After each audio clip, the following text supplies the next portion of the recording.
Did you know that everything around us is made up of matter? And matter exists in different forms. Let's explore the three main states of matter: solid, liquid, and gas, and see how they change from one to another. First, we have solids. In solids, the particles are packed very closely together and arranged in a neat, orderly pattern called a lattice. It has strong intermolecular forces. They don't move freely but just vibrate in place. That's why solids have a definite shape and volume. Pushpin example. Think of ice, diamond, gold, rocks, or eraser. They keep their shape no matter where you place them. Next is the liquid state. In liquids, particles are still close but not in fixed positions. Liquid has weak intermolecular forces. They move more freely than in solids. This is why liquids don't have a fixed shape. They take the shape of their container, but they do have a fixed volume. Pushpin example. Water, milk, or juice. They flow and fit into any glass or bottle. And finally, gases. Gas particles are far apart and move randomly at high speeds. They have almost no intermolecular forces between them. Because of this, gases don't have a fixed shape or volume. They expand to fill any space available. Pushpin example. Air, oxygen, or helium in balloons.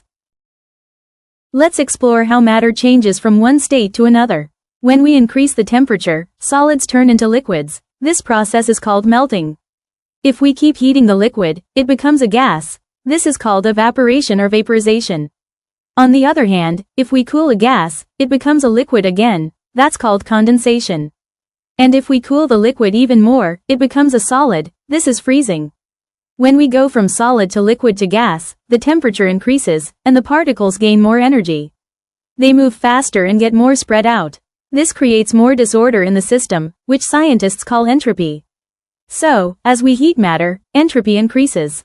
But when we cool the system, or temperature decreases, the particles slow down, come closer together, and become more ordered, which means entropy decreases. When we increase the temperature, solids turn into liquids. This process is called melting. Example. Think about ice turning into water. If we heating the liquid, it becomes a gas. This is called evaporation or vaporization. Example. Water turning into steam. If we heating the solid turns directly into a gas, skipping the liquid state. This is called sublimation. Example. Dry ice turning into vapor. If we cool a gas, it becomes a liquid again. That's called condensation. Example. Steam condenses back into water.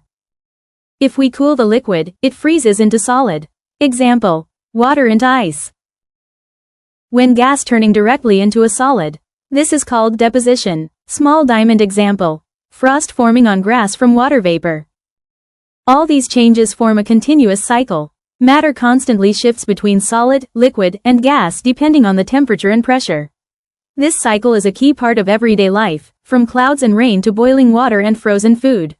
So remember, whether it's melting, freezing, boiling, or condensing, matter is always moving and changing.